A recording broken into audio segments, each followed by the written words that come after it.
meel kasta waxaa suran calanka jamhuuriyadda dadku waxa kaliya toddobaadkani oo dhan ay iibsanayaan waa calanka saddexda midab ka samaysan ee tawxiidku ku xardhan yahay meelaha qaar sameecada ayaa yaala waxaana ka daaran heeso loogu talagalay xuska maalintani xataa gaadiidka wadooyinka maraya qaarkood waxaad ka maqlaysaa marka ay dhinacaaga marayaan heesaha wadaniga ah abwaanada ayaa maalmahani oo kale waxa ay ridaan madaafiic iyo hub saameyn weyn ku leh dhagaha Soomaalida iyagoo adeegsanaya erayo culus sida midnimo dhimato ku sii dhaganye dhagaha ugu riday inaanay dhacayn maxaan dhimasho hebel iyo dhaawac kugu xasuustaa naafa dhagaha beeshiyo mid xiskiisu dhiman yahay dhayageesi kugu maqan bulshooyinaan dhisannaa ninkay dhibayse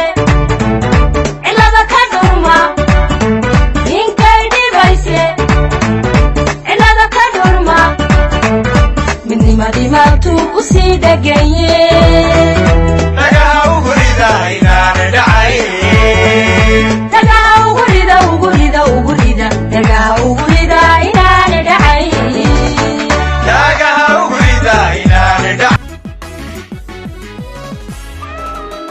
maxay dhimasho hebelyo dhawac kugu xasuustaa nafa dhagaha beeshiyo xiskii isu dhiman yahay dhayageesi kugu maqan fanaaniinta oo mar kale codka sida danabka laba dhacayo ku heesaya ayaa leh sanadkana qaranka ma tabcayn kartide haw dhima nuur ku taaladiisa taranta kana xawada kulaha itabakay tusiyo cudurku taho tayada ku bukoolaye qaranka ma tabcayn kartide qaranka ma tabcayn kartide haw dhima nuur ku taaladiisa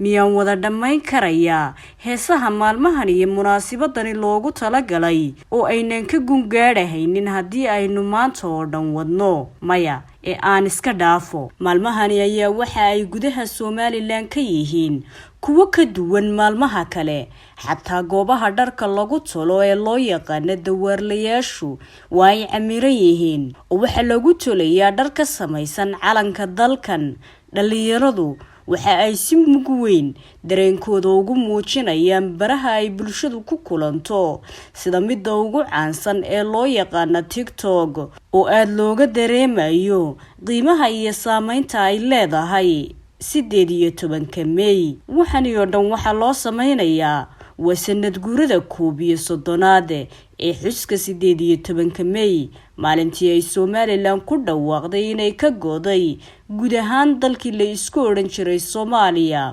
sanadii 1991 May tamashaadka heesaha iyo diyaar garowgu intan oo kaliya kuma koobna oo waxa carbis iyo tababar ku jiray muddooyinkii u dambeeyay ciidamada kala duwan ee Soomaaliland sida booliska ciidamada qalabka sida asluubta iyo dhammaanba ciidamada kala duwan ee qarankani kuwaasi oo isu diyaarinaya xuska maalintani sidoo kale waxaan diyaar garowga xuska May ka maqnayn ardayda Soomaaliland ururada bulshada iyo qaybaha kala duwan ee qarankani uu ka kooban yahay waxa kaliya ee ay shacabka dawladda mucaaradka iyo cid kasta oo Soomaaliland ku suntaniba u ooman yihiin ayaa aqoonsi ay Soomaaliland ka hesho adduunka inkastoo Soomaaliland ay wax badan oo horumar gaadhay muddada 30 sanadood ahayd ee ay jirtay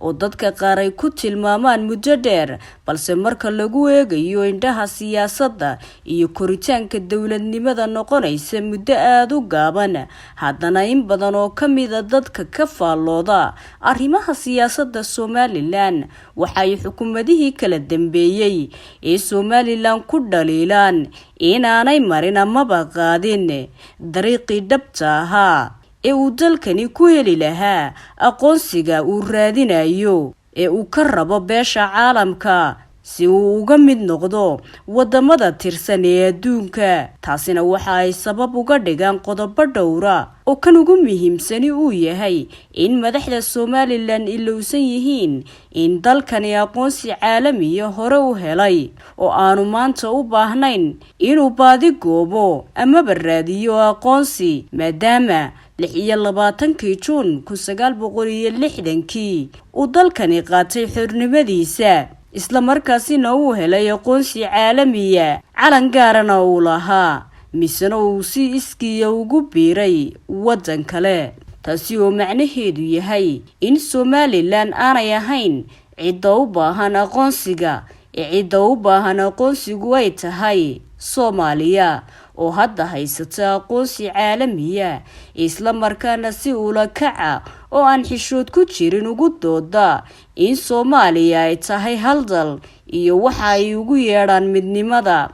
xataa madaxda Soomaaliya ma tixgeliyaan oo maankooda kuma hayaanba in shalay calankani loola yimid, balse aanay qasab ku midoobin labadii dal ee ay kala gumaysan jireen Talyaaniga iyo Ingiriisku. taasina waxa ay u muuqanaysaa fursad ay ka heleen Somaliland oo dayacday oo siisay Soomaaliya, maadaama oo ay dunidu aaminsan tahay maanta in Somaliland rabto in ay ka goodo Soomaaliya halkii ay ka ahayd in reer Somaliland ay si cad dunida iyo qaramada midoobayba ugu sheegaan in ay la laabteen qarannimadoodii oo ay iyagu awalba ula tageen Soomaaliya. taasi oo meesha ka saari lahayd sheegashada Soomaaliya ee waxa ay ugu yeedhaan midnimada. haddaba daawade, bal markan aynu isyar weydiino su'aal muhiim ah oo in badan oo dadka ka mid ihi ay isweydiiyaan: Somaliland maxay qiimo ugu fadhidaa maalintani?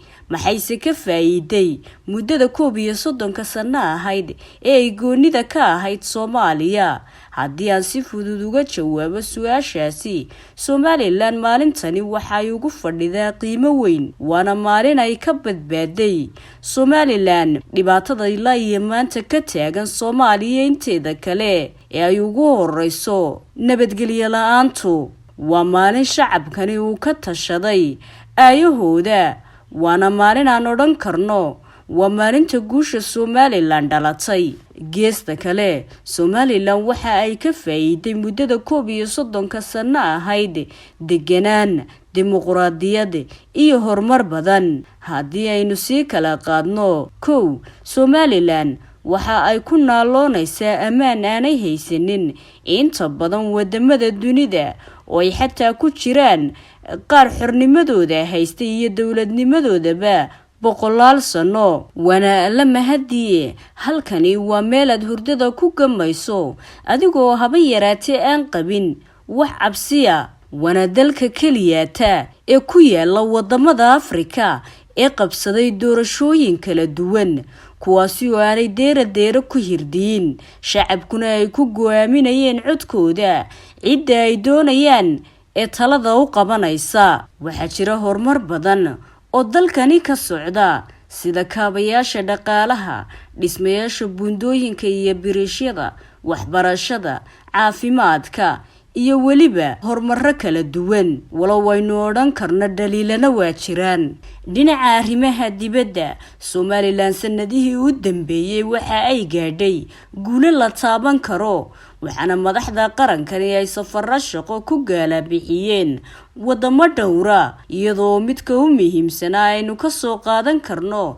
safarkii madaxweynaha Somaliland Muuse Biixi Cabdi ee dalka Mareykanka. sidoo kale, Somaliland waxa safarro ku yimaada madax iyo mas'uuliyiin kala duwan oo ka socda wadamada dunida, kuwaasi oo ka garaaba guulaha ay Somaliland gaadhay, iyagoo danaynaya in ay cilaaqaad siyaasadeed iyo mid diblomaasiyadeedba la samaystaan wadankan yar ee mucjisada ah ee aan adduunka ka haysanin aqoonsiga, haddana iskii wax kasta u qabsanaya. taasina waa sababta dhalisay in maanta wadamo dhowra lagu tago baasaboorka Somaliland. si kastaba ha ahaatee, bulsho weynta reer Somaliland, saqiir iyo kabiir, ayaa haddii aad wax ka weydiiso qadiyadda madax bannaanida Somaliland oo 31 jirsatay waxa ay dhammaantood si kalsooni leh kuugu oranayaan xitaa haddii 100 sanadood aanu jirayno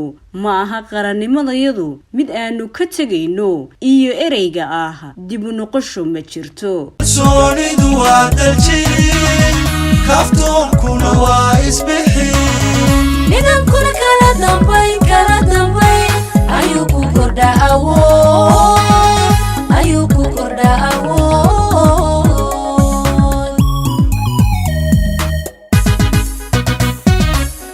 qabiilnimo waa kadeen waxunbay kala gurtaayo danguud waa kulantimida Somaliland baan kulli dhammaan kashiya la bidilka nahay kashiya la bidilka